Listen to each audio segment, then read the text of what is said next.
Early Tuesday morning, the 11th of February 2020. Outside a primary school in Greater Manchester, everything unfolds just as it has for years. The air is still cold. Parents' breath hangs visibly in the morning air. Children in familiar school uniforms drag their backpacks behind them, chatting and laughing as they walk, some still sleepy, others excited that a new school day is beginning. Parents bend down to straighten collars, offer a few quiet reminders, then take their children's hands and head toward the school gates. These are small, ordinary moments, but for many families they represent routine, reassurance, the feeling that their children are protected, that they are in a safe place. Right there on the pavement, amid hurried footsteps and the sound of cars pulling in and stopping, a small object lies quietly. No one notices it. It makes no sound, has no bright color, gives no reason for anyone to stop. Just a small package, dropped in an instant and quickly lost in the busyness of the morning. A few minutes pass. One person sees it, then another. The calm begins to crack thin, almost imperceptibly. No one could have known then that this seemingly harmless moment would trigger a chain of events that would shake the trust of an entire community. A small mistake, made right outside a primary school gate, where safety should have been absolute, silently opened the door to one of the most serious scandals in the history of Greater Manchester Police. That morning continued as usual. The school bell rang. The gates closed. But from that moment on, nothing was ever truly normal again. Andrew Tolbert was not a name that made people turn their heads on the street. He wasn't loud, wasn't flashy, and didn't look like someone dangerous. To colleagues and those around him, Tolbert was a proper police officer, calm, reserved, consistent in his work, and rarely a source of trouble. He was an active-duty investigator with Greater Manchester Police, not a trainee, not a newcomer. Tolbert was formally trained and worked in the Serious Crime Investigation Unit, handling some of the most complex cases, drugs, gangs, and organized crime. It was an environment reserved only for those who were fully trusted. Every day, Tolbert walked into work as a guardian of the law. He worked alongside seasoned detectives, analytical specialists, people who had dedicated their entire careers to uncovering the truth and protecting the public. In that world, trust was not just a principle, it was the condition that allowed everything to function. Tolbert understood exactly how the police thought. He knew how case files were reviewed. He understood investigative procedures, oversight mechanisms, and even the smallest gaps that most people never noticed. That knowledge made him appear even more trustworthy in the eyes of others. And it was precisely that knowledge that would later become the most dangerous thing about him. No one suspected Tolbert. No one questioned his presence in sensitive areas, because he was one of them. And when someone is given complete trust, people don't always realize that such trust can be betrayed until it already has been. In any police force, the evidence room is more than just a locked space. It is a vault of trust. Every package, every sealed envelope inside represents a case, a victim, and a promise that justice will be carried through to the end.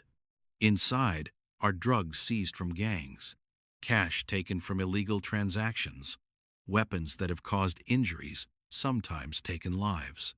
Everything is carefully logged, tightly sealed, and waiting for the day it will be presented in court.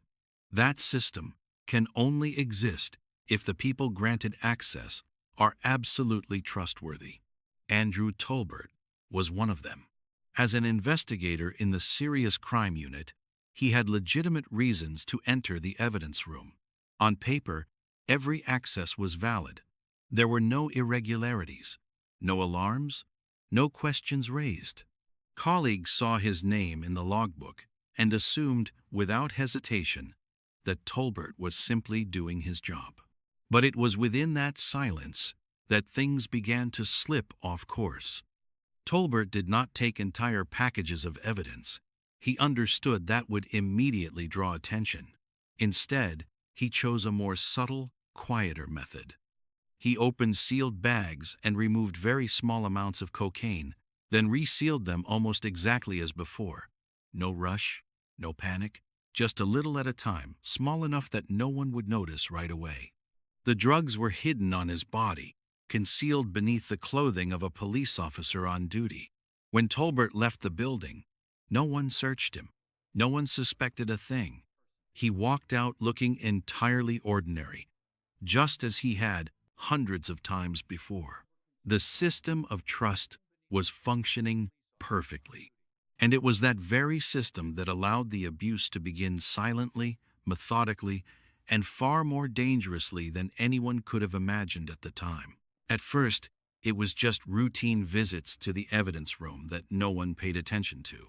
A familiar name appearing in the logbook, an access card scanned according to procedure. Everything looked completely normal. There was no reason for anyone to stop and ask questions.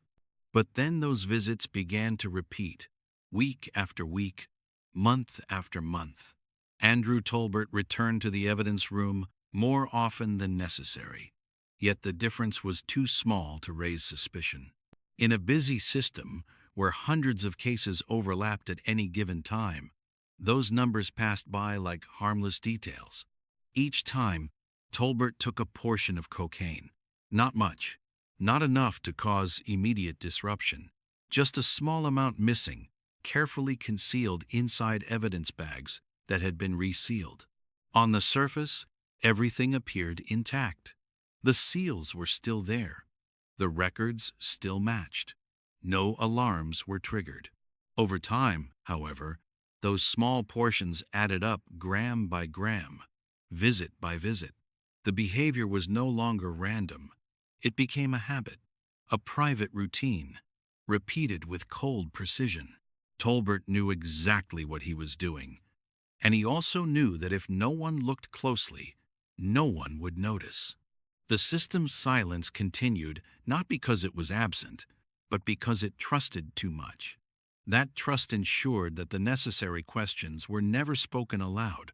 No cross-checks were made. No deeper comparisons carried out. No one believed that someone in that position could betray the very role he was meant to uphold. By the time investigators finally looked back, the numbers were no longer small. Nearly 4 kilograms of cocaine had been taken over several months, an amount large enough to flood the streets, large enough to cause serious harm to the very communities the police were tasked with protecting. And only then did it become clear that throughout all that time, the crime had never been loud. It grew in silence. It was fed by familiarity, and it was shielded by the very system designed to prevent it. Andrew Tolbert did not act alone. He understood clearly that for the stolen drugs to turn into real money, he needed someone else, someone willing to step outside the reach of the law and move deep into the shadows of the street market. That person was Keith Breton. Breton was no stranger to the criminal world. He was accustomed to covert deals, dark alleyways, and exchanges carried out in silence and suspicion. But what Tolbert brought to him was different. It wasn't just cocaine. It was a supply that was almost perfect. The drugs came from the police evidence room. Clean, pure, untainted, no trail to trace back, no worries about sourcing, no negotiations over wholesale prices. Every package was nearly pure profit. For Breton, it was a rare opportunity. For Tolbert, it was the next step in his betrayal. Between them, a relationship formed built on mutual benefit and silence. No grand promises, no elaborate plans, just misplaced trust. The cocaine was passed on, broken down, and quietly fed back into neighborhoods already fragile under the weight of drugs. Streets where children grew up, families already struggling with addiction and violence. The very communities the police were meant to protect now became the consumers of drugs stolen from within the force itself. Tolbert may never have stood on a street corner selling drugs, but every package that changed hands carried his imprint. The damage went far beyond theft. It was trust shattered, addiction fueled, and consequences set in motion unseen at first, but inevitably borne by everyone in the end. The 13th of February, 2020, the morning unfolded just like any other. Andrew Tolbert dropped his child off at school, a father standing among other parents, exchanging small talk, waiting as his child walked through the familiar gates. No one looked at him with suspicion. No one imagined that the man standing there was carrying something that should never have been anywhere near this place. It took only a moment of carelessness, a very small movement. A packet of cocaine slipped from a child's clothing and fell to the ground, lying quietly on the pavement outside the primary school gates. No sound, no immediate reaction. But that very silence made what followed even more disturbing. A few minutes later, a member of school staff noticed the object. There was no panic, no dismissal. They understood immediately that this was not something harmless. In a place meant for children, even the smallest mistake could lead to consequences that could never be undone. Security cameras captured familiar images. A parent, a face regularly seen outside the school gates. And as the truth began to emerge, the shock was not just the drugs themselves, but the person behind them. From that moment on, the entire case changed direction. No longer quiet suspicions within the system. No longer silent figures buried in paperwork. A single small error had cast light directly onto what had been hidden for months. Investigators would later say that if the packet of cocaine had not fallen that day, the criminal activity might have continued.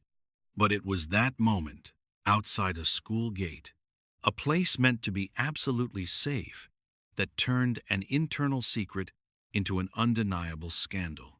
In those few seconds, the line between protector and threat was completely erased. After the discovery outside the school gates, the case was no longer treated as an individual mistake. It was immediately handed over to Greater Manchester Police's Anti-Corruption Unit. From that moment on, Andrew Tolbert was no longer on the outside of the investigation, he became its center. Investigators began retracing Tolbert's movements over the preceding months. Entry logs, access records, visits to the evidence room that once seemed routine were now placed side by side, each small detail examined under a completely different light. Gaps began to appear. Questions that had never been asked before now became impossible to ignore. Just days later, on the 17th of February 2020, Tolbert was arrested at his workplace. There was no chase, no resistance, only a quiet moment when a police officer realized that the system he had once served was now closing in around him. The subsequent searches clarified everything faster than any explanation could. On Tolbert, officers found cocaine. In his car, they discovered plastic bags used for dividing drugs, documents, and clear signs of distribution activity. When his home was searched, the list of evidence grew longer: ammunition, drug-related equipment, items that should never have existed in the life of an investigator. But the most decisive turning point came from digital evidence. Tolbert's phone was locked, forcing forensic specialists to intervene. Images recovered from memory storage showed packages of cocaine carefully photographed, deliberately documented. There was no longer suspicion, no longer speculation. Everything now pointed to a single, unmistakable truth. Later, investigators would say that it was the digital evidence that shattered the final mask. It showed that the crimes were not impulsive acts, but a prolonged, calculated process. And at that point, The case no longer revolved around whether the crimes had occurred, only how far Andrew Tolbert had gone, and how many others had been pulled along that path. The trial unfolded under a heavy atmosphere. Andrew Tolbert entered the courtroom no longer as an investigator, but as a defendant.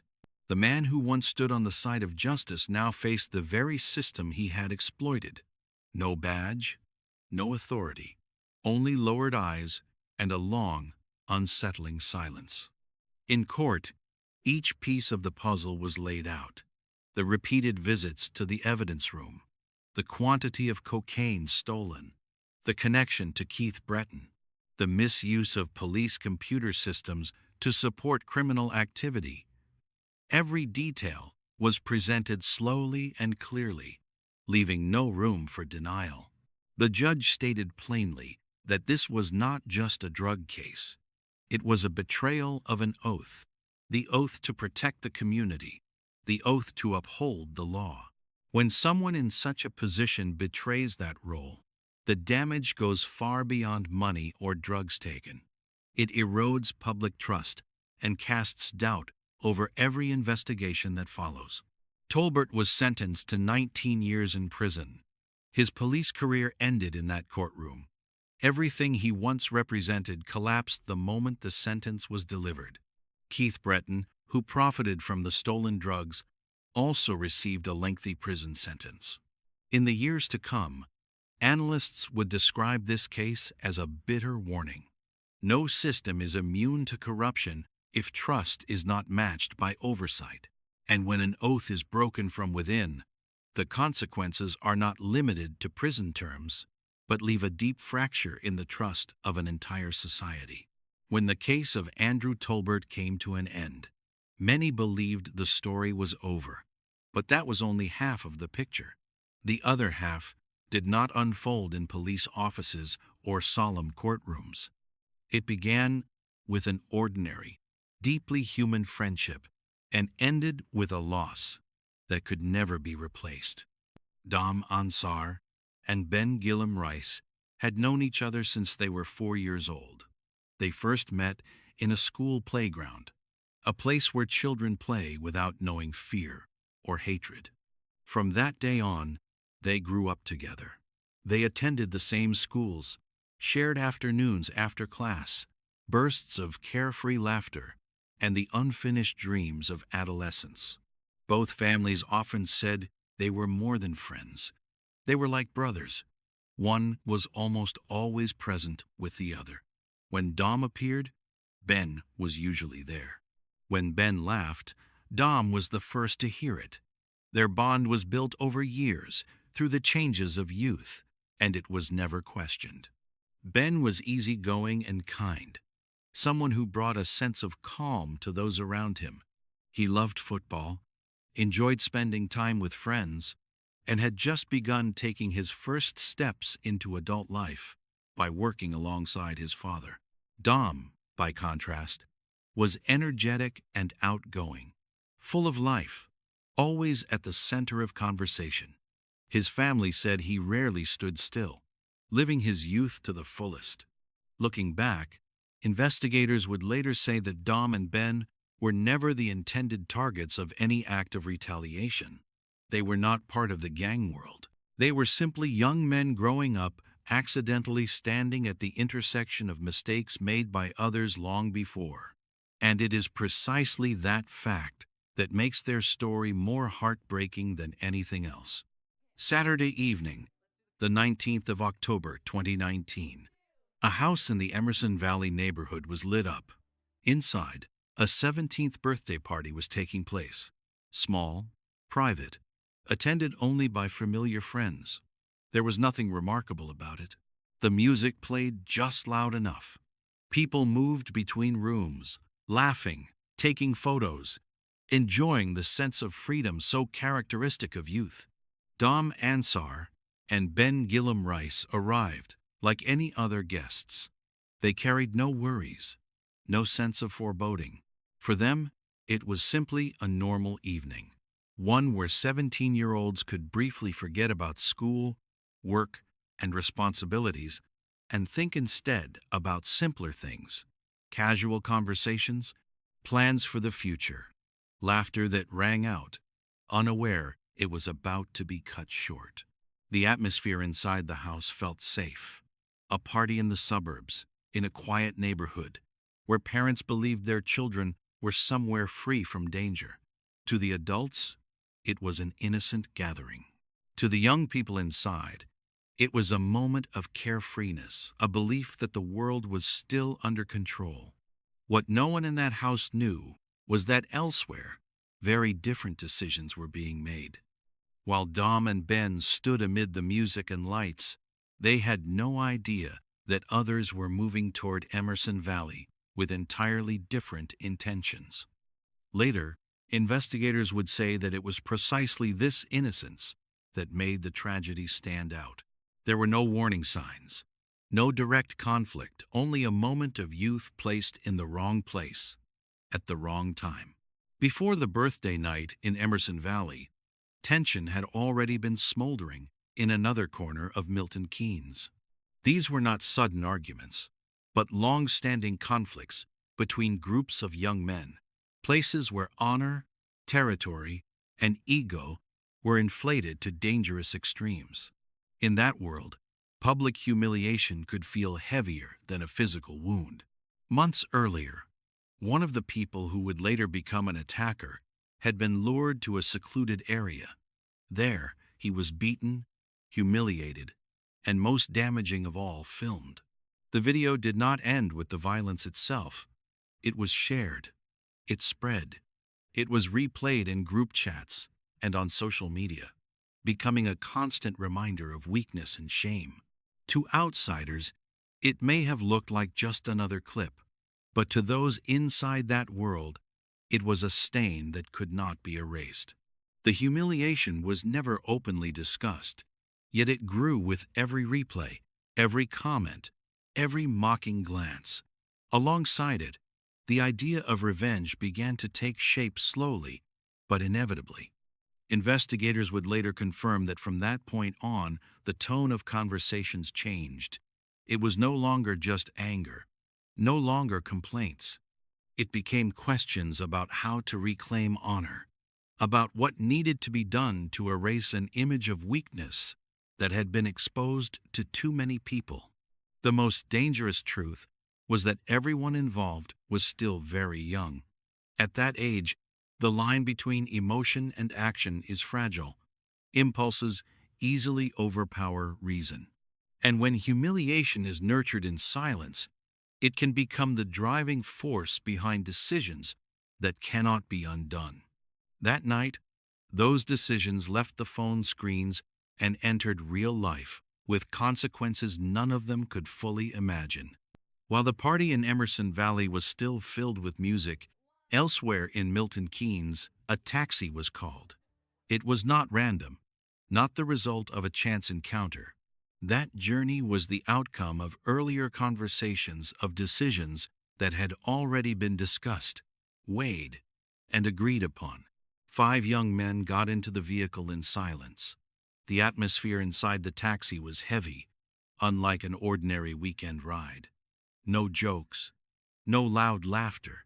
Each carried his own thoughts, but all were heading toward the same destination, Emerson Valley.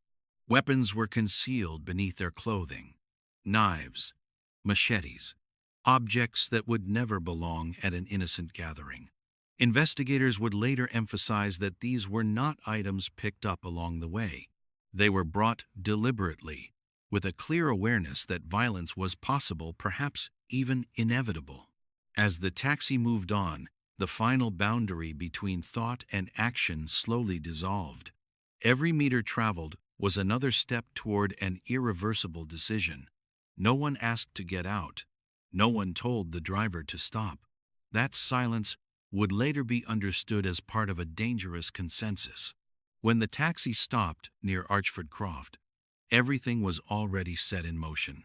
This was no longer youthful impulsiveness, no longer a momentary surge of anger.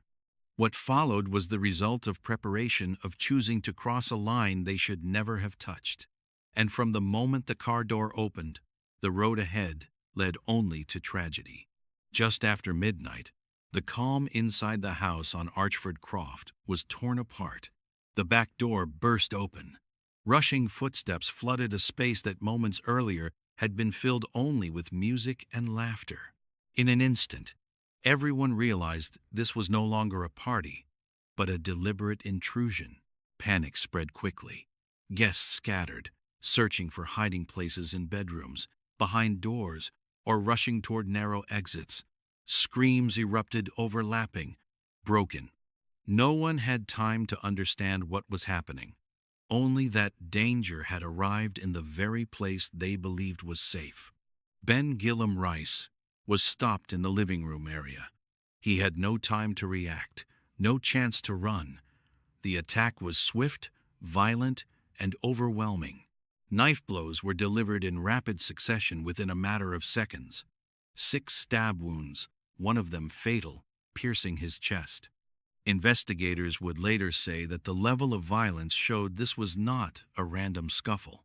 It was a collective act, carried out with clear intent.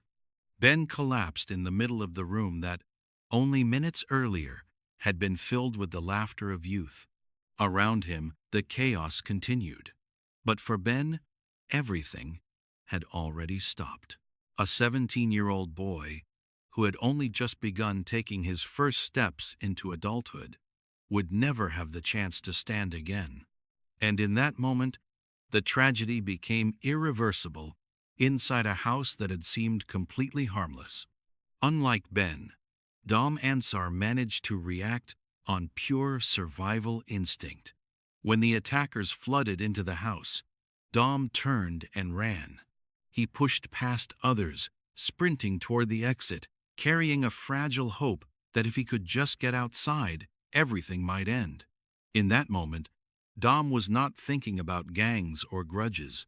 He was thinking only about staying alive. Dom ran into the street. Darkness swallowed the quiet suburban road. Neighbors would later say they heard hurried footsteps and screams cutting through the night, broken, panicked sounds. For a few brief seconds, it seemed as though Dom might escape. Then he slipped and fell onto the road. That moment changed everything. One or more attackers immediately caught up to him. Dom could not get back to his feet. The attack that followed was brutal and prolonged. Knives and machetes were swung repeatedly out of control, relentless, without pause. Later examinations confirmed 47 separate wounds on his body. That number spoke not only to the violence itself, but to a level of rage far beyond any rational motive. Investigators would later say this moment revealed the true nature of the case. It was not self-defense, not panic. It was a punitive attack, sustained, deliberate, and completely out of control. Dom lay on the road, critically injured, as the attackers fled back into the darkness. When emergency services arrived, Dom was still alive. His family was called in with a fragile sense of hope. But despite emergency surgery and intensive care, the injuries were too severe. Dom Ansar died in hospital later that day, surrounded by loved ones. His attempt to escape did not fail for lack of effort, but because the violence unleashed had gone beyond all human limits. The sound of ambulance sirens tore through the silence of Emerson Valley. Blue and red lights reflected off quiet homes that, just hours earlier, had been fast asleep. Paramedics rushed into the scene at full speed, fighting for every second for the victims lying motionless. Inside the house, the sight stunned even the most experienced responders. Blood stained the floor, the walls, the objects that had belonged to a night of youth and celebration. The music was gone. The laughter was gone. Only chaos remained, followed by a heavy, suffocating silence after the violence.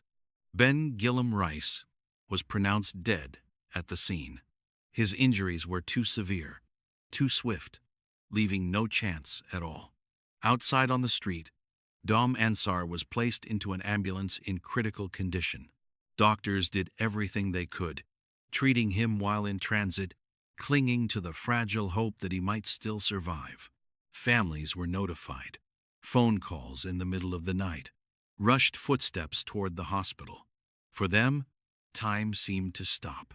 Despite emergency surgery and intensive care, Dom did not make it. He died later that same day, leaving behind a void nothing could fill. Investigators would later state that the scene showed no signs of a random altercation. The amount of bloodshed, the brutality of the wounds, everything pointed to a deliberate, prolonged attack. That night did not only take 2 young lives, it permanently erased the sense of safety for an entire community. When Milton Keynes woke up the next morning, news of the double murder had spread throughout the community. A quiet street had become the scene of a major crime. Police cordons were put in place. Officers remained on guard day and night, and one question echoed repeatedly: who did this, and why? From the outset, detectives determined that this was not a spontaneous fight. The level of violence, the use of weapons, and the method of entry all pointed to prior planning. The investigation was launched with urgency. Every trace at the scene was collected: blood evidence, shoe prints, damage consistent with knives and machetes. CCTV footage from surrounding roads was quickly reviewed. Images showed a taxi appearing near Archford Croft shortly before and after the attack. That vehicle became the first crucial lead.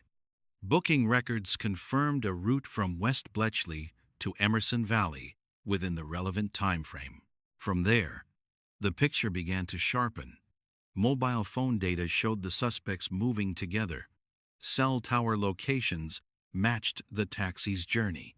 Scattered fragments slowly came together to form a complete narrative: cold, deliberate, and disturbing.